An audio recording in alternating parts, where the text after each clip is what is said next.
आपण ମାନେ ତ ବହୁତ ପ୍ରକାର ମାଛ ପକେଇକି ତରକାରୀ ଖାଇଥିବେ, ମାଛ ଘାଣ୍ଟ ଖାଇଥିବେ, କିନ୍ତୁ ଏଇ ତରକାରୀଟା ଟିକେ ନିଆରା।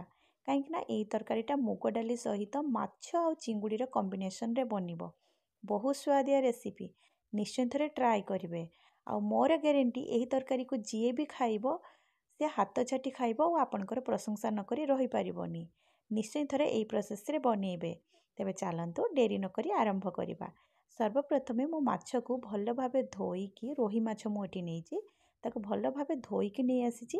ତାପରେ ସେଥିରେ ହଳଦୀ ଗୁଣ୍ଡ ଆଉ ସ୍ୱାଦ ଅନୁସାରେ ଲୁଣ ପକେଇକି ତାକୁ ଭଲ ଭାବେ ମିକ୍ସ କରିନେବା। ସେହିଭଳି ଚିଙ୍ଗୁଡ଼ିକୁ ଭଲ ଭାବେ କ୍ଲିନ୍ କରିକି ଧୋଇକି ନେଇ ଆସିଛି। ସେଥିରେ ସ୍ୱାଦ ଅନୁସାରେ ଲୁଣ, ହଳଦୀ ଗୁଣ୍ଡ ପକେଇକି ତାକୁ ଭଲ ଭାବେ ମିକ୍ସ କରିନେଉଛି। କଢ଼େଇରେ ସୋରିଷ ତେଲ ପକେଇ ନେଇଛି। ତେଲକୁ ଭଲ ଭାବେ ଗରମ ହେବା ପାଇଁ ଦେବା। ତେଲ ଭଲ ଭାବେ ଗରମ ହେଲା ପରେ ମାଛ ସବୁକୁ ପକେଇ ନେଇଛି। ହାଇ ମିଡ଼ିୟମ୍ ଫ୍ଲେମ୍ରେ ରଖିକି ମାଛକୁ ଓଲଟିକି ଫ୍ରାଏ କରିନେବା। ମାଛକୁ ବେଶୀ ଡିପ୍ ଫ୍ରାଏ କରିବେନି, ଜଷ୍ଟ ହାଲକା ଫ୍ରାଏ ହେବ। ତ ଏଥିରେ ହାଲକା ଫ୍ରାଏ ବାଲା ମାଛ ହିଁ ପଡ଼ିବ। ସବୁ ମାଛକୁ ଭାଜି ନେଇଛି। ସେମ୍ କଢ଼େଇରେ ଆଉ ଅଳ୍ପ ଟିକେ ସୋରିଷ ତେଲ ପକେଇକି ଯେଉଁ ଚିଙ୍ଗୁଡ଼ିକି ମୁଁ ରଖିଥିଲି ତାକୁ ମଧ୍ୟ ହାଇ ମିଡ଼ିୟମ୍ ଫ୍ଲେମ୍ରେ ରଖିକି ଚିଙ୍ଗୁଡ଼ିକି ଭଲ ଭାବେ ଭାଜି ନେବା। ଏବେ ଦେଖନ୍ତୁ ଚିଙ୍ଗୁଡ଼ି ସବୁ ବହୁତ ବଢ଼ିଆ ଭାଜି ହେଇଯାଇଛି। ତ ତାକୁ ମୁଁ ବାହାର କରିକି ଗୋଟେ ପ୍ଲେଟ୍କୁ ରଖି ନେଉଛି। ଏହି ତରକାରୀ ବନେଇବା ପାଇଁ କ'ଣ କ'ଣ ପରିବା ଦରକାର ମୁଁ ଆପଣମାନଙ୍କୁ ଦେଖେଇ ଦେଉଛି। ଯେମିତିକି ଶିମ୍ବ ନେଇଛି, ଆଳୁ ନେଇଛି, ସାରୁ ନେଇଛି, ବୋଇତାଳୁ ନେଇଛି, ପୋଟଳ ନେଇଛି, କଞ୍ଚା କଦଳୀ ନେଇଛି, ମାଟି ଆଳୁ ମୋ ପାଖରେ ଥିଲା ତାକୁ ନେଇଛି, ତା ସହିତ ବାଇଗଣ ନେଇଛି। ତ ଆପଣମାନଙ୍କ ପାଖରେ ଯାହା ବି ଭେଜିଟେବଲ୍ ଆଭେଲେବୁଲ୍ ଥିବ ନେଇପାରିବେ। କଢ଼େଇରେ ପାଣି ବସେଇ ନେଇଥିଲି। ପାଣି ଗରମ ହେଲା ପରେ ହଳଦୀ ଗୁଣ୍ଡ, ଲୁଣ ପକେଇ ନେଇଛି। ତାପରେ ସେଥିରେ ଯେଉଁ ପରିବା ସବୁ ଧୋଇକି ରଖିଥିଲି ସେସବୁକୁ ନେଇ ନେଉଛି। ପୋଟଳଟା ପକେଇବେନି, ପୋଟଳଟାକୁ ଲାଷ୍ଟରେ ଫ୍ରାଏ କରିକି ପକେଇଲେ ବହୁତ ବଢ଼ିଆ ଲାଗେ। ତ ସେଥିପାଇଁ ମୁଁ ରଖିଦେଇଛି ପୋଟଳକୁ। ତାପରେ ତାକୁ କଭର୍ କରିକି କୁକ୍ କରିବା। ପାଣି ଭଲ ଭାବେ ଫୁଟିଲା ପରେ ମୁଁ ବାଇଗଣ ପକେଇ ନେଇଛି। ଆଉ ହାଫ୍ ବାଉଲ୍ ହରଡ଼ ଡାଲିକୁ ଭଲ ଭାବେ ଧୋଇକି ତରକାରୀ ସହିତ ମୁଁ ମିକ୍ସ କରି ନେଇଛି। ତାକୁ କଭର୍ କରିକି 4-5 ମିନିଟ୍ କୁକ୍ କରିବା। ତା ଭିତରେ ମୁଗ ଡାଲି ମୁଁ ହାଫ୍ ବାଉଲ୍ ମୁଗ ଡାଲି ନେଇଛି। ଆଉ ତାକୁ କଢ଼େଇରେ ଭଲ ଭାବେ ତାକୁ ଡ୍ରାଏ ରୋଷ୍ଟ କରିନେବା, ଭାଜି ନେବା। ମୁଗ ଡାଲିକୁ ଏମିତିକା ଭାଜିକି ପକାଇବା ଦ୍ୱାରା ତରକାରୀ ଟେଷ୍ଟ ବହୁତ ବଢ଼ିଆ ଲାଗେ। ତ ନିଶ୍ଚୟ ମୁଗ ଡାଲିକୁ ଭାଜିକି ପକାଇବେ। ମୁଗ ଡାଲି ଦେଖନ୍ତୁ ଏବେ ବହୁତ ବଢ଼ିଆ ଭାଜି ହେଇଯାଇଛି। ତାପରେ ମୁଗ ଡାଲିକୁ ଭଲ ଭାବେ ଧୋଇକି ମୁଁ ତରକାରୀ ଆଡ଼୍ କରି ନେଉଛି। ଆଉ ତାକୁ କଭର୍ କରିକି 5-7 ମିନିଟ୍ ପର୍ଯ୍ୟନ୍ତ କୁକ୍ କରିବା, ବା ଯେତେ ପର୍ଯ୍ୟନ୍ତ ପରିବା ଆଉ ଡାଲିଟା ନ ସିଝିଛି ସେତେ ପର୍ଯ୍ୟନ୍ତ କୁକ୍ କରିବା।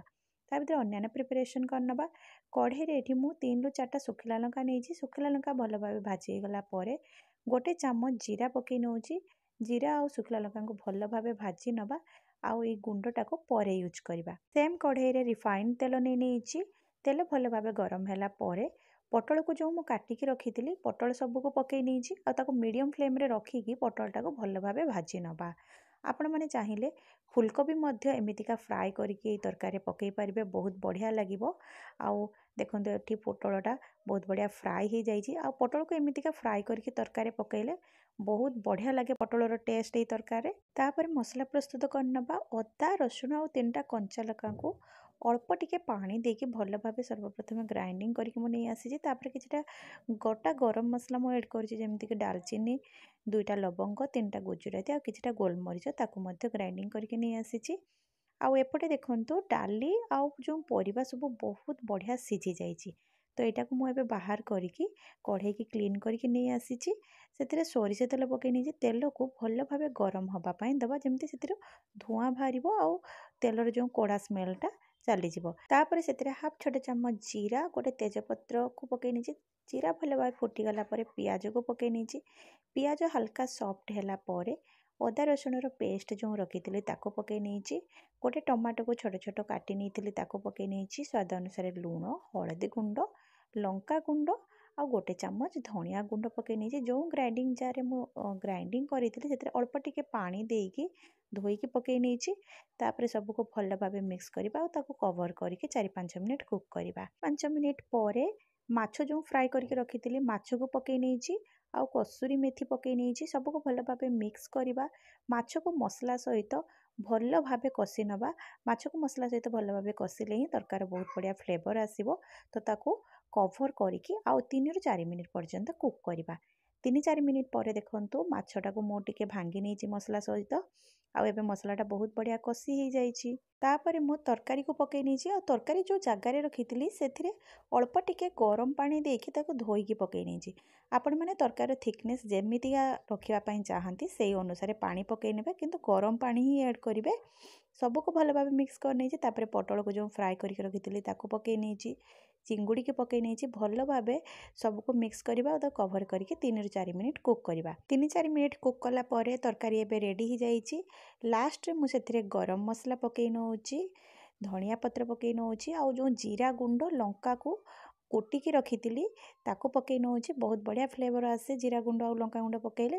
ତାପରେ କସୁରୀ ମେଥିକୁ ତାୱାରେ ମୁଁ ତାକୁ ଟିକେ ଭାଜି ନେଇଥିଲି, ତ ଭାଜିକି କସୁରୀ ମେଥିକୁ ଏଇଭଳି ଭାବେ ହାତରେ ଗୁଣ୍ଡ କରିକି ପକେଇ ନେଉଛି।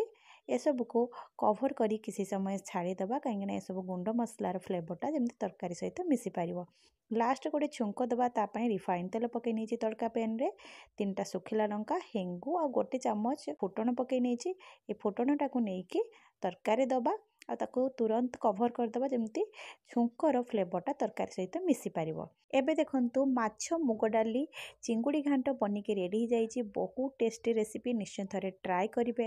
ଆପଣମାନେ এই ରେସିପିକୁ ଘାଣ୍ଟ କହିପାରନ୍ତି, ଡାଲମା କହିପାରନ୍ତି, ଯାହା ବି ଆପଣଙ୍କର ପସନ୍ଦ, କିନ୍ତୁ ଏ ରେସିପିଟା ବହୁତ ଟେଷ୍ଟି ବନିଥିଲା। ନିଶ୍ଚୟ ଥରେ ଟ୍ରାଏ କରିବେ।